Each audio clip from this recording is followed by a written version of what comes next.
ఆయన్ని లెహంగాని చీరని పావుడుగా కుట్టాను కదా, దాంట్లో వచ్చిన జాకెట్ పీస్తో ఇద్దండి. జాకెట్ పీస్ అంతా ఇక్కడ పైన పైట్ పీస్ని ఇక్కడ గ్రాండ్గా స్కాలప్ డిజైన్ పెట్టాను. ఫ్రంట్ ఇలాగే బోట్ నెక్ పెట్టాను. బోట్ నెక్కి పైన స్కాలప్ చేశాను. హ్యాండ్స్ కూడా ఇలాగ స్కాలప్ పెట్టానండి. చూడండి ఎంత బాగా వచ్చింది.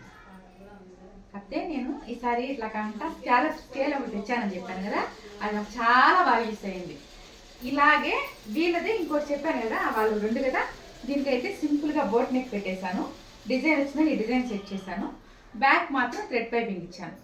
ఇచ్చి హ్యాండ్కి ఈ సన్న కుచ్చొచ్చేలా పెట్టానండి. చిన్న పాప బాగుంటుంది అనేసి దీంట్లో ఈ సిల్వర్ ఉంది అనేసి ఈ సిల్వర్ వచ్చేలాగా హ్యాండ్కి ఈ కుచ్చు సెట్ చేశాను.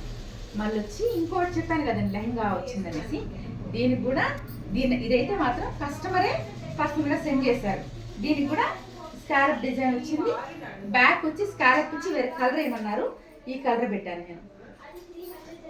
హ్యాండ్స్ సింపుల్గా, కాకపోతే ఇక్కడ హ్యాండ్స్ కూడా స్కాలప్ ఇచ్చాను. మీరు గమనించారో లేదో, ఇది ఇది ఒకేలాగా ఉంటుంది. ఇట్లా చూపించు. ఇది సేమ్ ఒకే డిజైన్ అండి, కాకపోతే దీంట్లో చిన్న మార్పులు.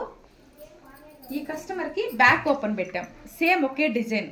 దీంట్లో వచ్చి ప్యాటర్న్ పైట్ని ఎత్తి పెట్టాము, బ్యాక్ ఓపెన్ ఇచ్చాము. సేమ్ ఇదే డిజైను, కాకపోతే ఈ కస్టమర్ ఫ్రంట్ ఓపెన్ అడిగారు.